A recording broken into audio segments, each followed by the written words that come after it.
Mimi kwa jina naitwa Gombo Samandito Gombo, ni mgombea wa kiti cha rais wa Jamhuri ya Muungano wa Tanzania kupitia chama cha wananchi CUF.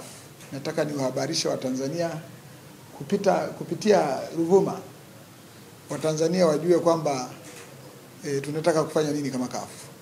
Nataka tu niwaombe Watanzania kwa mara nyingine.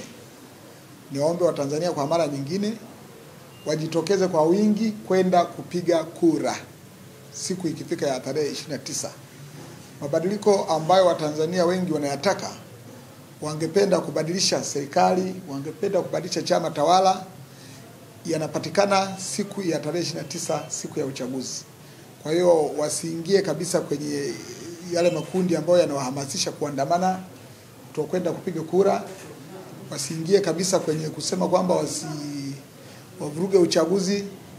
Wajikite kama wana hasira zozote zile na chama tawala kwamba hawawezi kufanya mabadiliko bila kuandamana, basi hasira zao wazipeleke kwenye kura.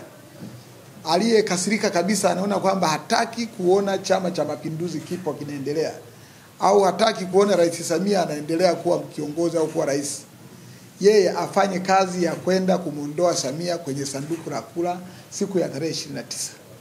Aende kule akamuondoe vizuri tu, tumpeleke Kizimkazi mama wa watu, akapumzike kule, akale chakula na wajukuu zake.